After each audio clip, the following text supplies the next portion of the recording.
Hi, welcome to the Divine Insight Show. Thank you so much for joining us wherever and whenever you're doing so. It's no accident that you're here. Today I'm joined by Nicola D'Alonzo. Nicola is a Grail King Oracle who is in service to the king.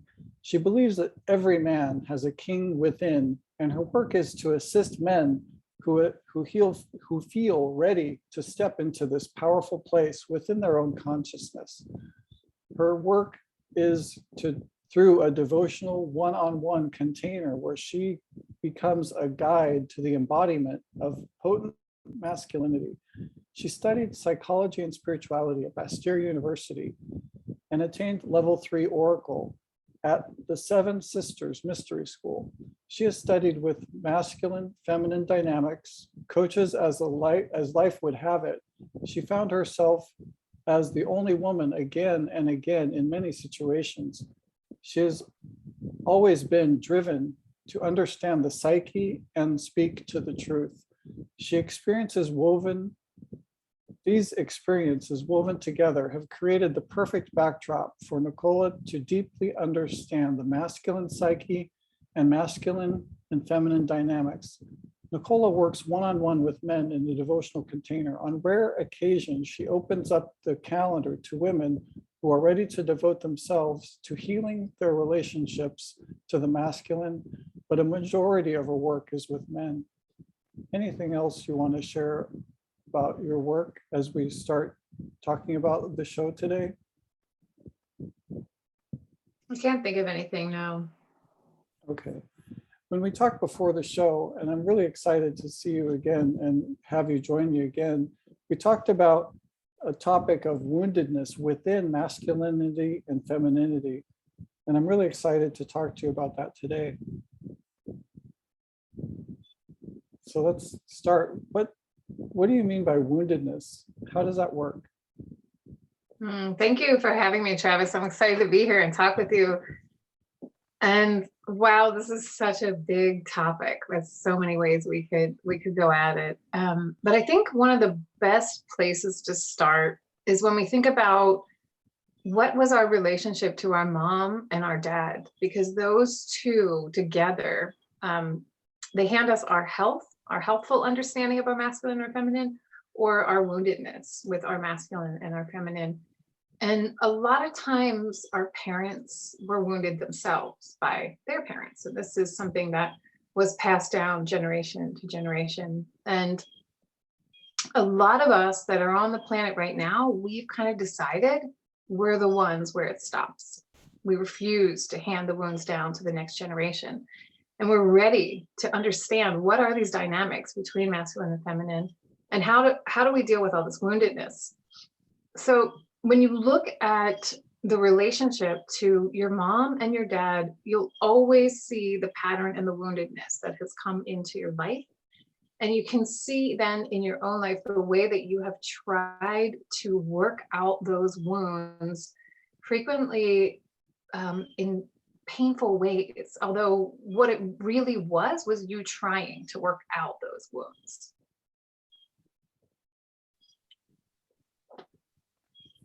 Yeah, definitely we see a lot of woundedness, and particularly right now. I remember the Oscars, and when Will Smith decided that he was going to be uber masculine and walk up onto stage and slap Chris Rock in the face for making a joke about Jada Pinkett Smith and her alopecia. We certainly saw his woundedness when he went up there to slap Chris, and it was really disappointing to me. Yeah, that was a really fascinating one. And it's interesting, because I think most of us have come to really love Will Smith and who he was, and the way that he has shown up in the world. And he kind of seems like a good-natured guy, and his roles have always been really fascinating, and his openness with his relationship with Jada and everything that's happened. And when we saw that happen, it's a really interesting dynamic, because what he did was he wanted to stand up for his wife, which was right and which was proper. but the way in which he did it went a little too far. That's the way that I see it. So I I can't completely have a hard time with what he did, but what I see is that the way he executed upon it, what it tells you is that he was working from his pain body. And what that means is that he has old pain from the past that showed up in that moment because it didn't match the situation. And that's how you know he was in his pain body, right? So it was like, okay, Chris Rock made a joke. It was inappropriate because, I mean, if Jada had just shaved her head for a role or because she wanted to, that joke would have been funny. The fact that he made it about a disease, that's where it wasn't funny, and it was riding the line of questionable. You know, should he really have said that? Probably not. Now, Will Smith's response, like his natural response is to protect his wife, but what he did was he went too far and he went into woundedness. He went into his pain body, and that is what we saw. That's the display that we saw. And like I said, you can tell because it didn't match the situation. He could have afterward gone up to Chris Rock and said, "Hey, I really didn't appreciate that joke about my wife." He could have made a public statement. I mean, there are many, many ways that he could have stood up for Jada. And then what we saw was the true nature of who he is when he came back and he publicly apologized and was like, "Oh gosh, I'm so sorry." And this also is what we see in so many of us when our woundedness is triggered like that and we overreact to a situation. Then there's this space where we come back and have to apologize because we're like, wow, I went too far. I did too much. That was a little too, it was too much from my old pain and woundedness. It wasn't from the present moment. Yeah, and he didn't do a lot of favors for the Black movement or women's movement because he actually disempowered from the perspective of a woman who is able to speak for herself. She could have said something, but because he stepped in and slapped Chris, she was disempowered from her own voice in that situation. She is perfectly capable and able to speak for herself and didn't because Will stepped in. And it certainly continues the stereotype that many white people have had over what it means to be a Black man in America, because it over personalizes the experience of violence, which was certainly inappropriate. He couldn't have did a worse job of everything that he was doing. So that's was my reaction.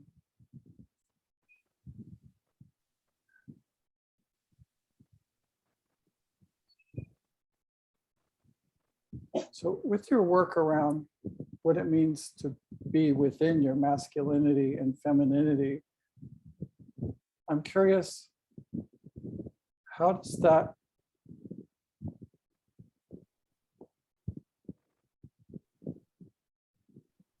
work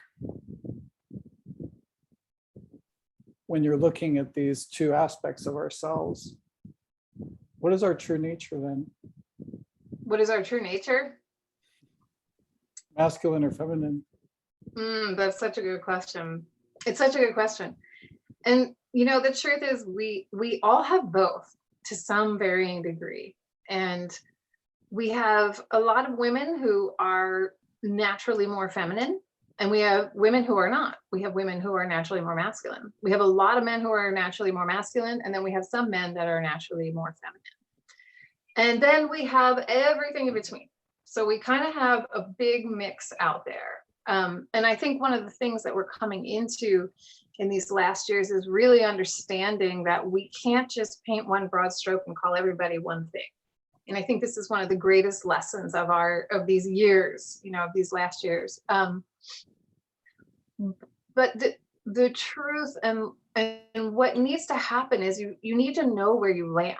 That's the most important piece, is like you need to know what that is for you and where you land and where is your home base. So for me, I'm a naturally feminine woman. My home base is my feminine. Now, that doesn't mean that I never go into my masculinity, because certainly I do. There are a lot of times when I need to be in that space, and I need to be able to work from that place. And I need to be able, because I need to be able to get things done. When we look at the difference between masculine and feminine, the interesting piece, when you take it all the way up to its grandest, like we're talking about God consciousness, what does this look like? Because we understand God as like the first split is masculine and feminine. This is how we begin to understand the energy of God, and then the energy of ourselves and what we're looking at, what we're working with. Masculinity is the container. Femininity is that which fills the container.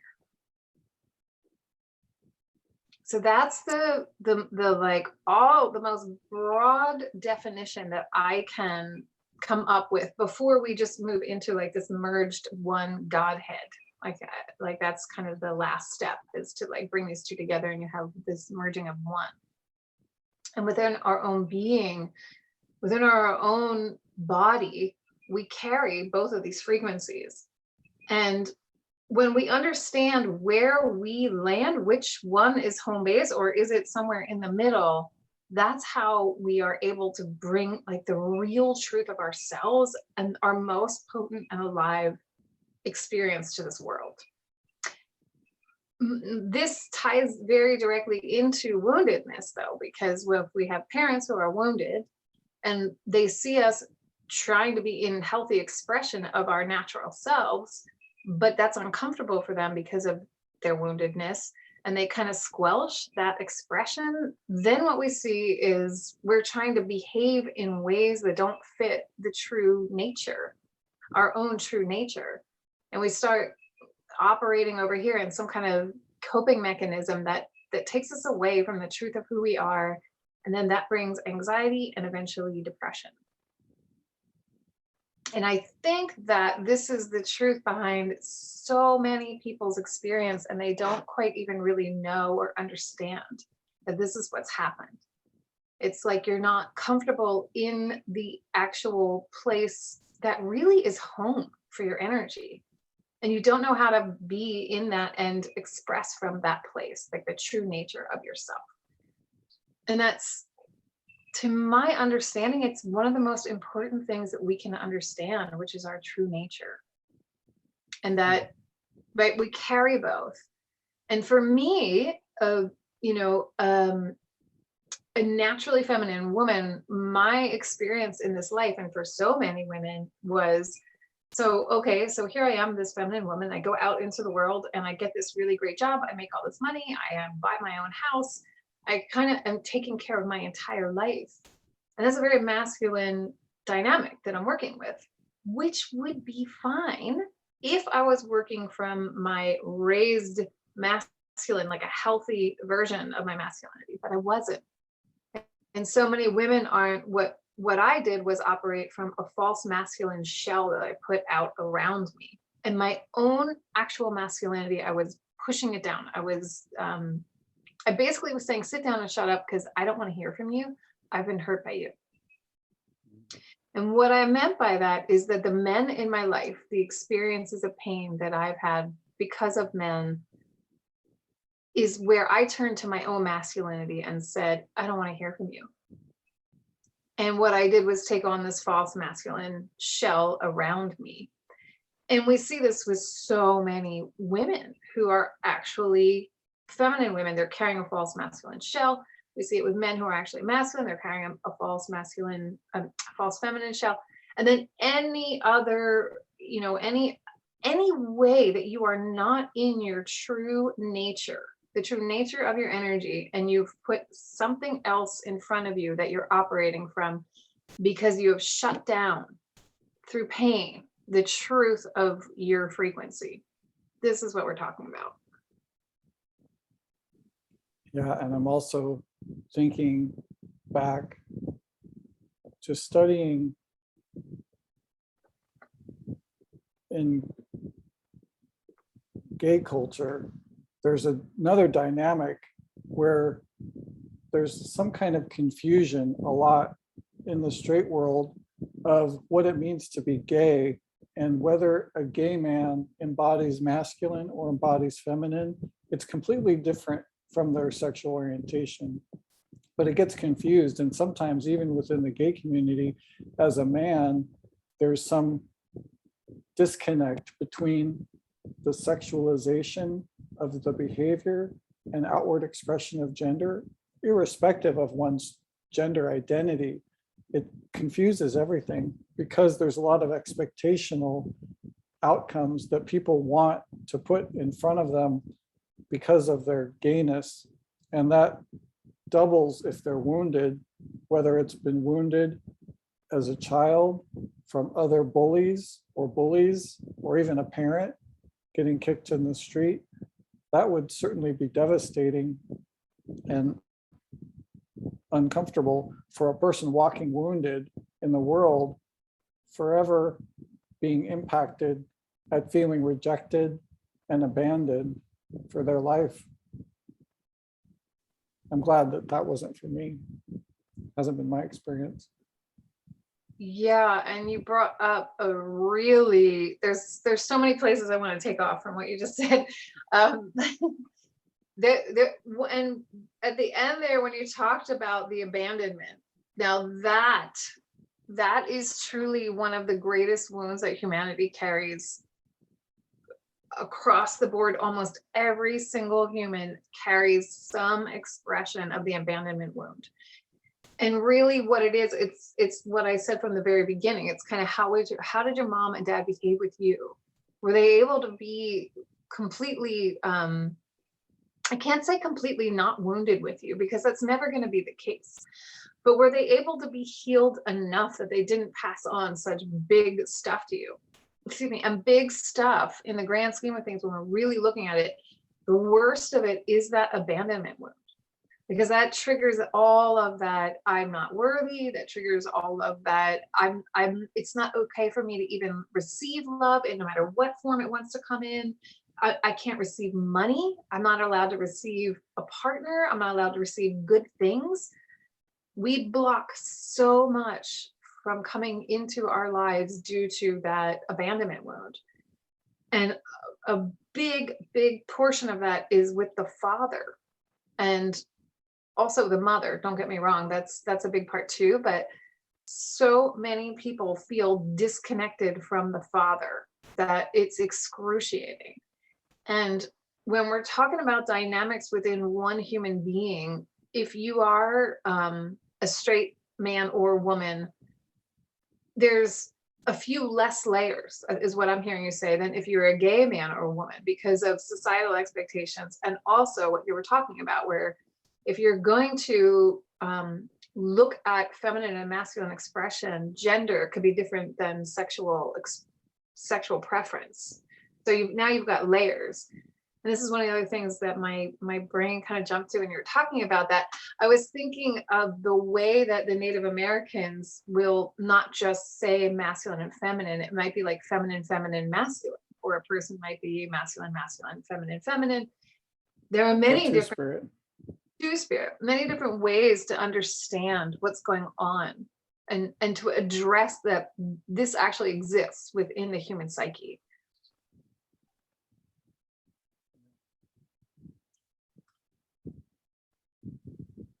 And certainly I'm caught by a couple of things that you commented on.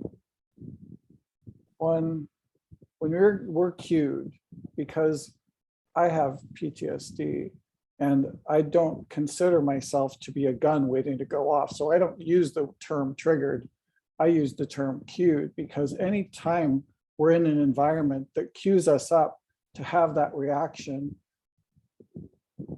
we can have whatever reaction we want. And whether it's from a woundedness or just a reaction, that is what it is. But that's all I have to say about that. And also, I prefer prime rib as a steak. I don't prefer men to women. I'm just oriented that way. So it's not a preference. So that's that. So what's this collusion of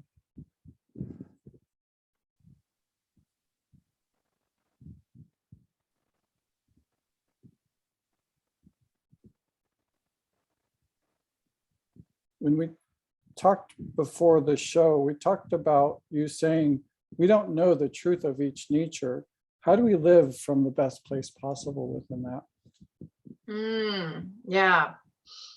So we don't know the truth of each nature. And what I mean by that is that, okay, I feel like we're scratching the surface of understanding these two frequencies. It's like, okay, we barely even know what they actually have to give, because we're only now seeing people come into the very best of this because of what we just talked about, all of that woundedness that's handed down from generation to generation, and living in some other version of yourself that isn't your actual true self.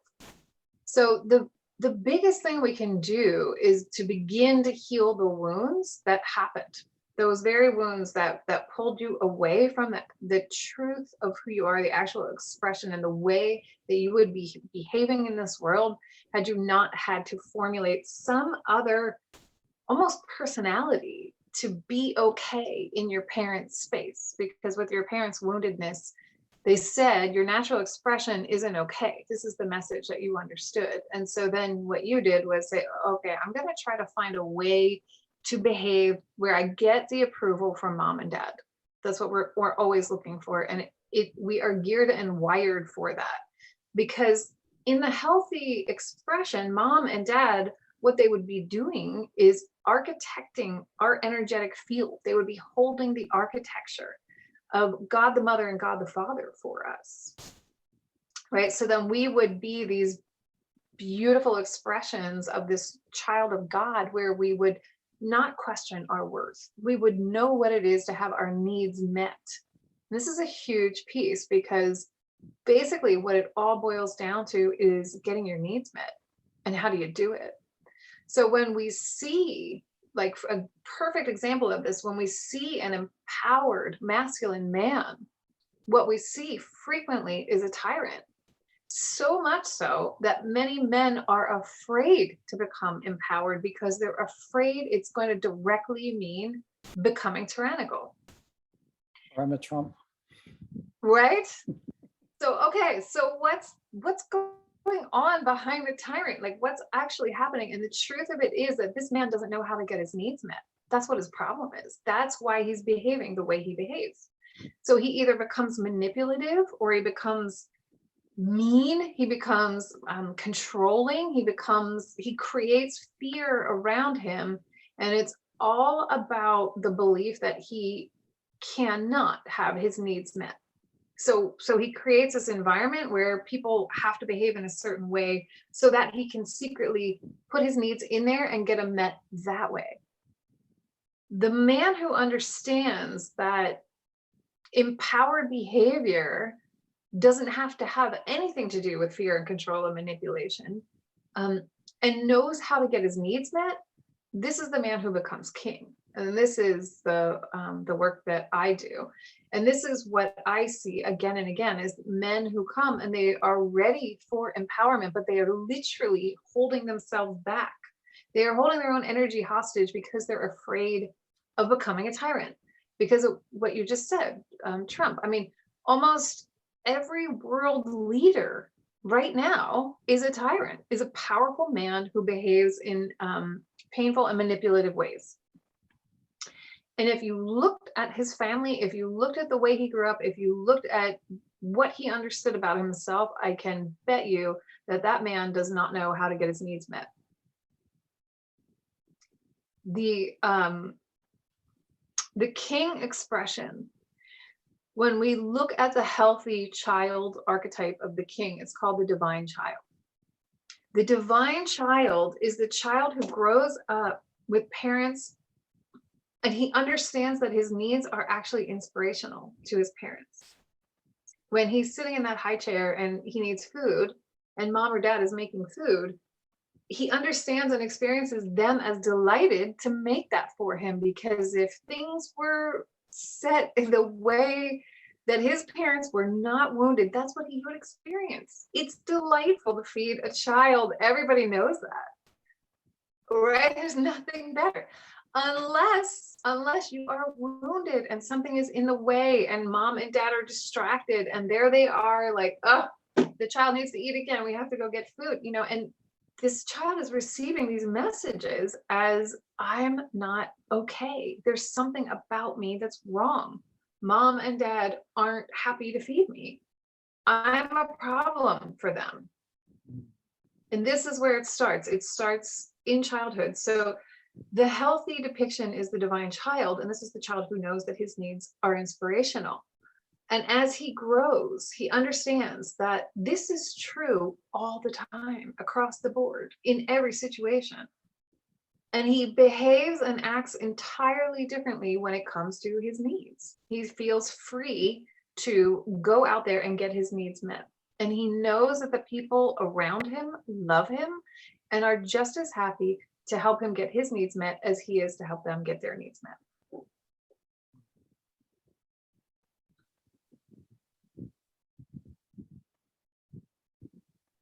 So what suggestions might you have for someone who is struggling, whether they're a man struggling with their pain?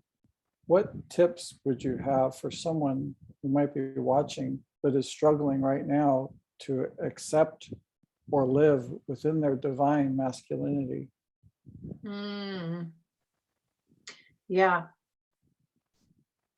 Such a good question. Also, the first place to go is God the Father. The first place to go is to start to develop a relationship to God the Father. And this is the very place, because most of us are so wounded and abandoned by our own fathers, that we kind of avoid. We do whatever we can to not go there and to be angry and to be hurt by him and to be like, F you, buddy, where have you been? Where have you been? Right? And that's actually the very place that we need to go to. That's exactly the place that we need to show and share our own woundedness with, is God the Father. He's the one who can actually handle it. So if you want to start off the conversation with what I just said, F you, buddy, where have you been? That's entirely okay. He can handle that. That's a good start.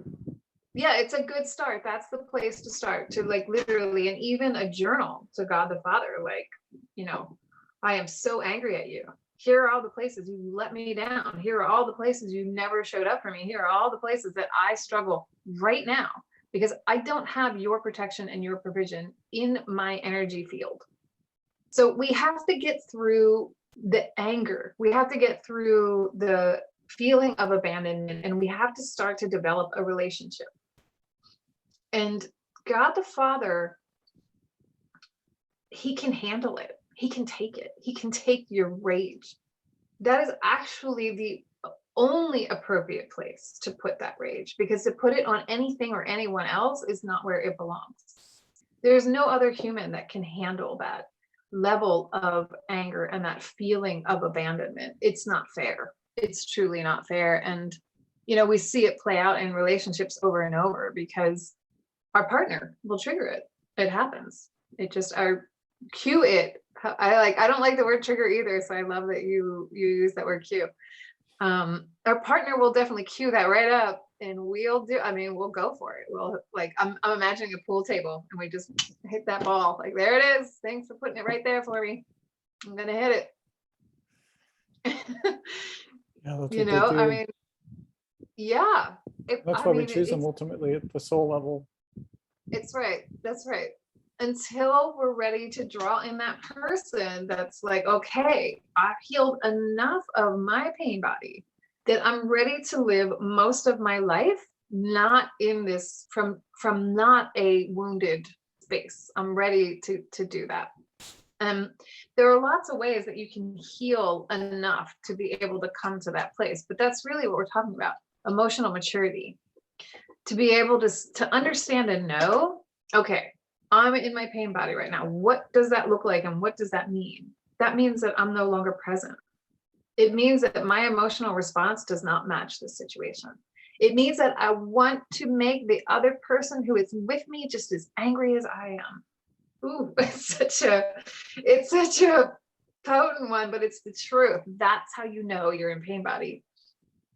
That's how you know. And that frequency does not belong to anyone but you and God, or maybe a healer or somebody that you are working with, where you're moving through your woundedness with. But or the pages of your journal. But it does not belong with any other human, because it's so painfully disrespectful to them. It will be. It loves drama, so it will just try to suck you into a big drama show. Now that's different than present pain. Present pain is a situation that has happened, and it's like, oh my God, that was horrible. And there you are, you're having an actual pain reaction to that moment, which is entirely appropriate, and it's right in the moment. Now that we can hold space for each other for all day long. That makes sense. That's healthy. That's a healthy, on-time emotional expression.